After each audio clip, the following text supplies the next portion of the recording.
Good afternoon, everyone there on Facebook Live and YouTube and Zoom. Warm welcome to any visitors. If this is your first time here, my name is Kevin McGill. I'm the lead pastor. Before we jump into our sermon, let's go ahead and pray.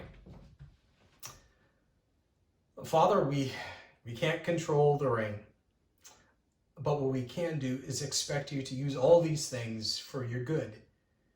And so as we trust and we are flexible and we're in this space instead of meeting in person, we trust that you're going to use that even for your good. Father, thank you for giving us a faith that is not about speeding up, but slowing down.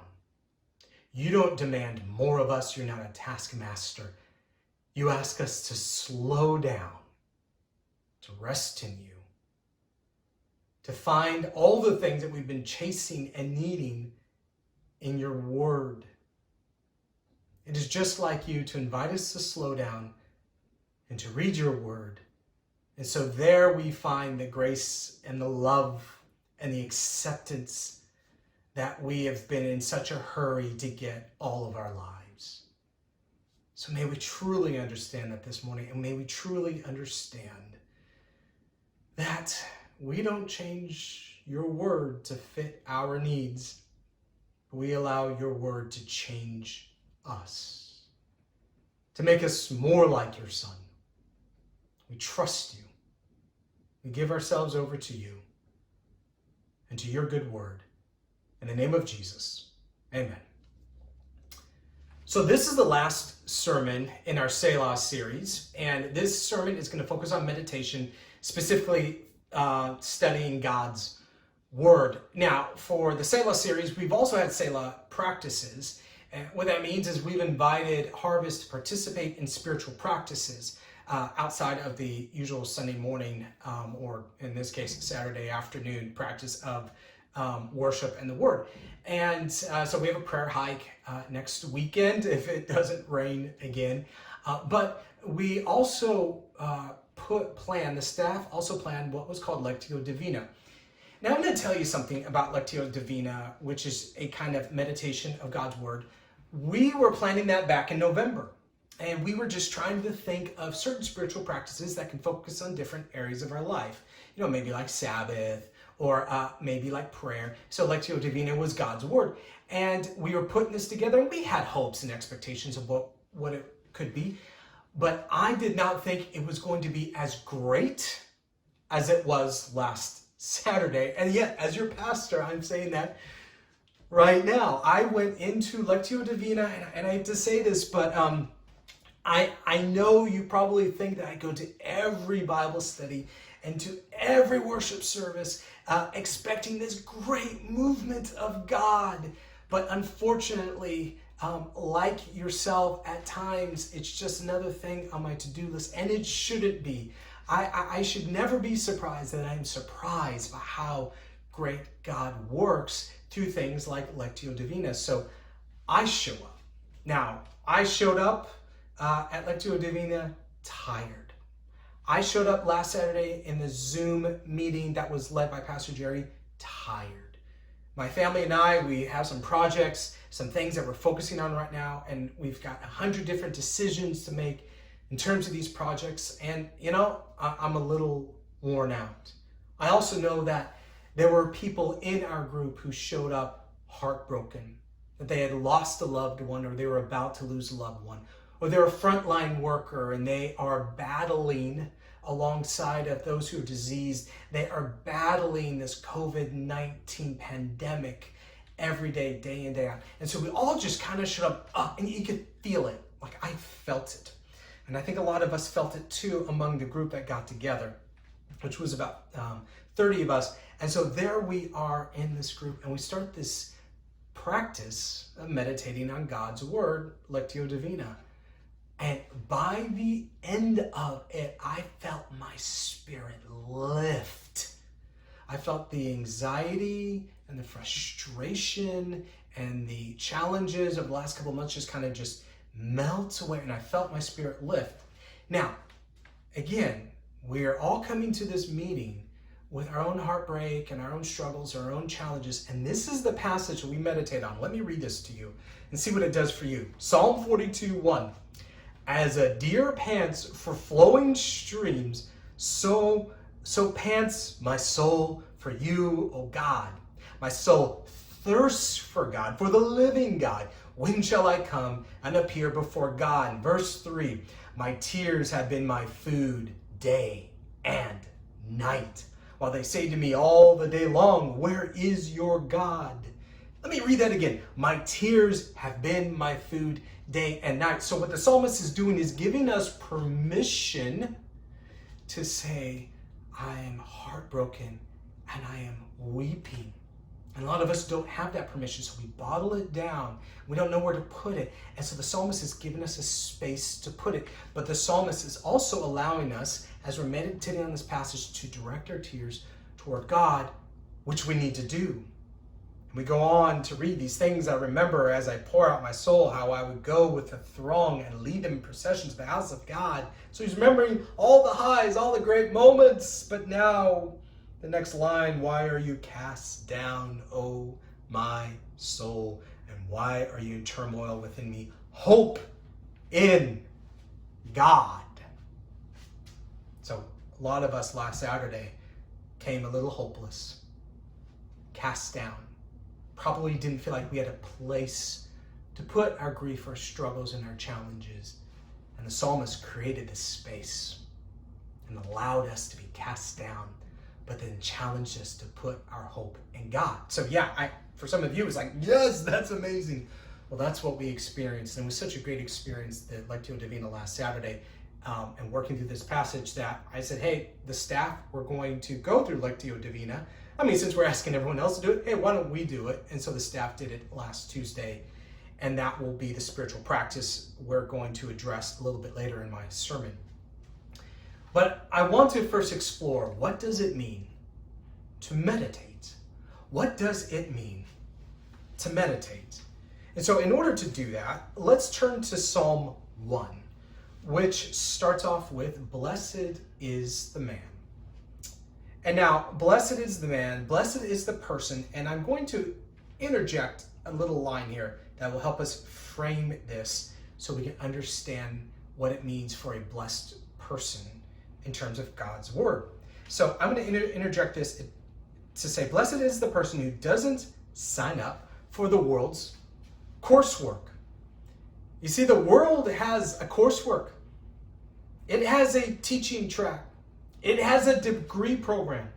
And if you want what the world wants, to be a mover and a shaker, and influential, to have the hot and the nice this and the nice that, and to walk in the halls of power, then there's coursework. You're going to be trained. And what we see in this passage is the blessed person doesn't sign up for the world's coursework. So let's jump into the passage. So blessed is the man who walks not. So we're going to start off in the negative.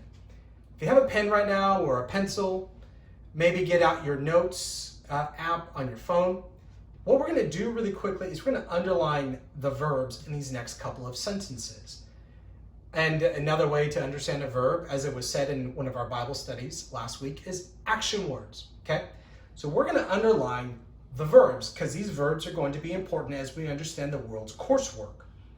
So, blessed is the man who walks, it's a verb, walks not in the counsel of the wicked.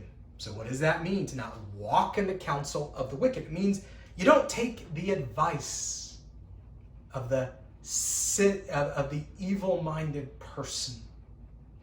You don't go up to a person who is a bully and is a troll and who does everything they can to get ahead and say, how do you do what I do? Because that's what I want from life. You don't go to them for advice, right? Because you're not signing up for the coursework. Or, nor stands, there's that verb again, nor stands in the way of sinners. Okay, so what does stand in the way of sinners mean? What it means is you don't imitate the evil-minded, the one who are graceless, the ones who are manipulative, the ones who push and take and dominate. You don't imitate. Say, wow, man, you really got somewhere. You impress me. I want what you have. And so I'm going to act like you. You don't take on the coursework of the world. But this part is the most important. Nor sits, there's that verb again, sits in the seat of scoffers. So that means let's say you were to be one of these unblessed individuals. So what that means is you have walked in their counsel. You have taken the advice of the evil-minded person. You have imitated the evil-minded person. Now you're sitting in one of their seats. You're sitting next to them. What does that mean? It means you've joined their cause as a scoffer. But for the psalmist, the scoffer is in view of God and his good work. So these scoffers would sit in these seats. Now, to sit in a seat is a seat of judgment. So you sit in this seat of judgment and you've joined the cause of everyone else to look at God's good work and to look down on it and say, that's useless, that's wrong, that's a waste of time. If you want to get what you want out of life, you got to follow me. And so you look down on God's good work, which is to bring grace and love and to transform this world and to bring healing and forgiveness. And you, if you sat in the seat of judgment, the seat of the scoffers with everyone else, you would say, forgiveness, why forgive? No, you never forgive. Revenge is what you want. Grace, why grace? No, you hold everyone up to an unreachable standard and you remind them that they're always dropping the ball. And so you become that kind of person. And he's inviting you, the psalmist is inviting you and saying, you don't want to be that kind of an unblessed person. And why don't we? Because I want you to imagine that person, maybe their first couple of years as they're advancing in the world and they're really making a name for themselves. I mean, things are going pretty well, though they've decided the way of the bully and the way of the troll is the way to live. Things are going pretty well, but you know the arc. You know how this movie ends. At the end, they become who they acted like. They acted like a troll, and they become a troll. The very character and personality and who they are in the room to their family members and to their friends and the people that actually matter. They become this kind of weight in the room. And the psalmist is saying, you don't want to be that guy. You don't want to be that guy. No one wants to be that guy. So we've talked in the negative, focusing on these particular verbs. Now let's talk in the positive, and that's what the psalmist does here. So we continue. And it says in verse 2, but his delight. There's another verb. So we have sit, stand, walk. And we see these as negatives and not to be how we behave and how we act. But now we look at the positive, and this is a contrast to those three words. And the contrast is what? Delight. Blessed is the one who delights. So if you're a blessed person, you delight. At the center of your character, one of the things that defines you is one who delights. And we see that it's delight in the law of the Lord, or delights in the Bible. But let me focus on this idea of delight really quickly before we get over to the law of the Lord. So delight in the Hebrew is just the word for pleasure. And we know what pleasure is. I see it every day with Malachi, right? He takes pleasure in his Cheerios and displeasure in his lentils, all right? Now, to be fair, he does like his starches and vegetables too, but it's kind of hit and miss, right? He's on the fence about that, but oh, he loves his Cheerios. So when I sit down, I mean, it just happened this week, I sat down and I put his little bowl together and I put it on his bib and I got out a spoon and I put the spoon in his little baby bowl and pulled out a scoop of lentils. I put it in his mouth and, I was he was on the fence and I could tell he was looking at those lentils come his way. I put the lentils in his mouth and he chews it, and he just kind of swallows it. So then I get a second scoop, and I know just because the first scoop went in doesn't mean the second scoop will. So I move again to his mouth, I put the spoon in, the lentils go in, and then he spits all the lentils out. And I know if I keep going, not only will he spit the lentils out, he will grab the lentils and begin to spray the room, and the room will be covered with lentils, and I'll be spending the next 5 minutes sweeping up lentils. But if I pour a big old pile of Cheerios, his eyes light up, he giggles, he kind of does this, and he grabs a handful of Cheerios in both hands and stuffs as much of it in his mouth. And even though Cheerios are cascading out, he will reach back out and get another handful of Cheerios, and he's just giggling and growling the whole time. You see it with your cat or with your dog when they have food that they like. You can just see that they just love it. Okay, that's what pleasure is. That's what it means to delight. So when you come to the Word, you just have this kind of joy that just bubbles up, and you just can't wait to dig in. But let's continue on to verse 3 as we explore the blessed person. And it says, and on his law he meditates day and night. There's a really important word here. We got another verb, meditate. Meditates, the word for that in Hebrew is hagah, and it means a lion growling. So Isaiah 31:4 says, as a lion or a young lion growls over his prey. You're supposed to, with this word, imagine a lion has just caught his prey, and it has that satisfied growl as he begins to feast. I know it's a little bit of an overwhelming picture. So let's go back to the cat and dog. Even Malachi. So imagine you put out your bowl of food for the cat, and the cat leaps across the room and begins to eat, and you hear that kind of purr, that satisfied purr as the cat is just eating the food. That's what hagah means. That's what meditate means. It's that satisfied sound as you're eating. But same thing for the dog. Imagine you've given your dog a bone, and I think this is a better description. The dog is actually chewing on that bone and is kind of growling in this happy tone, but is working that bone over and over and over for days, weeks, months, right? I lived in the country, and my dog would go out to the field and find the skull of a cow and drag it in and just start chewing on it. Sorry, man, I can't help but to take this illustration a little too far, so I apologize. But you know what I mean. It's this hagah. And I'd love to say that I take credit for finding the definition of this word.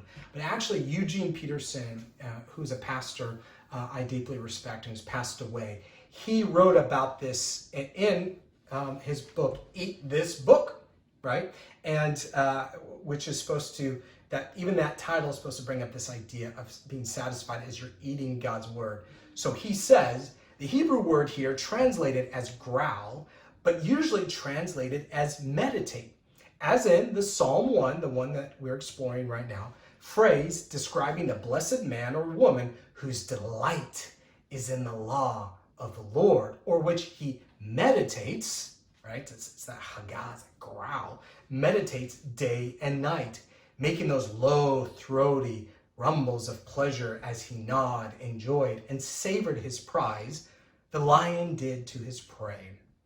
He goes on to write, but when Isaiah's lion and my dog, because he's referring to his dog with a bone, and my dog meditated, they chewed and swallowed using teeth and tongue, stomach and intestines. There's a certain kind of writing that invites this kind of reading, soft purrs and low growls as we taste and savor and anticipate and take in the sweet and spicy, mouth-watering and soul-energizing morsel.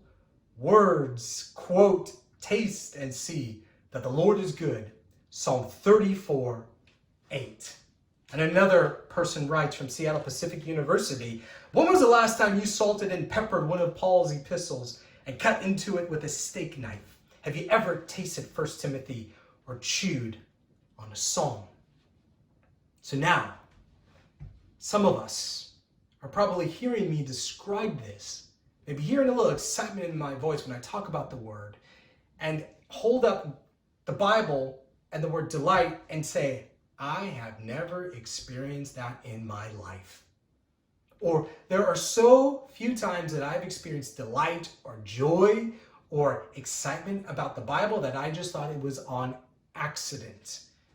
And there's a little guilt that can weigh us down. So the first thing I want to do is relieve you of that guilt. There have been weeks, months, even years when I open God's word and I don't have that delight. I don't have that joy.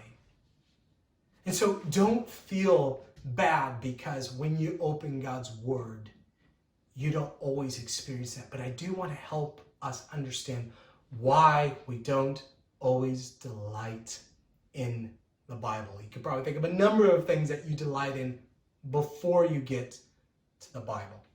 But here's one thing I want to challenge you with, because it's been a challenge for me. You're not using the Bible according to its original design. See, when you don't use a thing for its original design, you don't get the best out of it. You don't get the most out of it. See, what we tend to do with the Bible is we confuse the Bible with prescribed medication. It's a therapeutic drug that fixes a part of my life. Self-help book that does a patchy job on some character issues. But the Bible only works one way. It only works when we give ourselves to it. You don't adapt the Bible to your life. The Bible transforms you into its way of life. We see that in 2 Timothy 3, 16 through 17. All scripture is breathed out by God and profitable. So we can stop and say, well, what's it good for? How does it profit? This is how it profits. For teaching, for reproof, for correction, and for training in righteousness. All of those words means that all those words aims at a subject to change the subject. When you're teaching someone, you are giving them knowledge that they didn't have before so they can act differently. When you're correcting them, you're saying in the way in your performance, you are not acting the correct way. Here's a correct way. And goes on to say in reproof and training. You're taking someone who is not an athlete and turning them into an athlete. The word here is transformation, right? And we talked about this with our all small group curriculum. We're being transformed, being changed into the person of Jesus. So it's transformation. The Bible means to transform you. We don't transform the Bible so that it can fit our needs and deal with our problems. No, the Bible transforms us so it can prepare us to be gospel bearers to a dark world that absolutely needs it. And so it doesn't say the Bible is some linchpin for my life that can help me achieve my sales figures by the fourth quarter. That's not what 2 Timothy says. It doesn't say 5 steps to achieving financial independence. You're surrendering your worldview, your instincts, your values, your dreams over to the greater mission for, quote, for every good work or what God is doing in the world. Let me give you one more Eugene Peterson quote here. He goes on to say, we do not read this book and the subsequent writings that are shaped by it in order to find out how to get God into our lives. Get him to participate in our lives. No, we open this book and find that page after page, it takes us off guard, surprises us, and draws us into its reality, pulls us into participation with God on his terms. In other words, I say we don't read the Bible to find out how we get God into my life, but how I put myself into God's. So every time you open this book, you declare surrender. Surrender. And my experience, and I know a lot of others' experience, is that when you surrender yourself to what God's word is saying to you, you begin to find your delight. In the beginning, it's scary. I'm not going to lie. You're going to feel a little more scared than delight. Because the Bible wants you to change things. It's putting spotlights on you and wants you to change certain things about your character and behavior. But when those things begin to change and you see that your life is beginning to improve and that you are truly bringing life to people around you, and then the Bible the next time challenges you, you get excited because you know something good is about to happen. And you want to go through that change as quickly as possible so you can bring that goodness of life to those around you. So as I said, I want us to end with the spiritual practice, Lectio Divina. And we'll just walk through it really quickly. I know that Pastor Jerry sent it out to a number of people. We can send it out to you too. If you're interested, we'll also make sure it's posted on the website. But Lectio Divina is broken up into 4 parts: Lectio, Meditatio, Contemplatio, Oratio. Okay? Lectio is read. So you just read it, and you read it several times. And this is probably the most technical part of this particular spiritual practice. So you read for repeated phrases. You read for who, what, where, when, why. You read for words that maybe jump out at you and seem to be a theme throughout the passage. And so basically, you're reading the features of the passage. You're really dealing with it like any other student would deal with text or literature. But we move into meditatio. Meditatio is we meditate. So we think about reading and connecting to my life. So now that I've read the passage and I've summarized some truths from this passage, I now say, well, how do these truths apply to my life? And then you take those 2 things, lectio, meditatio, and you move to oratio, which is prayer. You say, these are the truths that I'm finding from this passage. Now I want to spend some time with God and lift this up to him and ask him, how am I supposed to understand this in terms of who I am and what you want for me? And the next is contemplatio. And this is a number of things, a quiet expression of love between you and God, but it can also be application. Okay, God, now how am I supposed to go and live this out? I gotta tell you, out of all the short time here in the series that we've worked through, this is the series that I've enjoyed the most with you, Harvest. So I'm praying that you really do find grace. There are activities, there are things to do. I understand there's a to-do list. And, I wish it wasn't that way. But what I do know is that when we exchange the practices of a hurried, fast, quick life, trying to get, achieve, and we exchange those practices for these other practices of rest, slowing down, Sabbath, meditating on God's word, silence and solitude. When we embrace those practices above the practices that the world would want you to have, that is when we can find that deep soul rest that we've all been looking for. Let's pray. Father, I thank you. I thank you that I personally have been looking for my rest for so long, and you are it.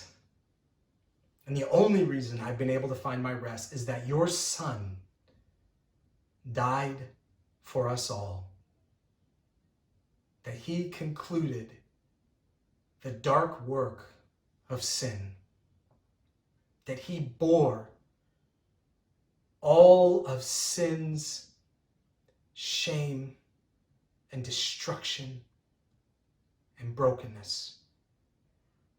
And we don't have to do anything to counter its work anymore, but we can rest. May we remember that the cross gives us rest. May we fully embrace the resurrection of the new life. As Jesus came into new life, so do we. In the name of Jesus, amen.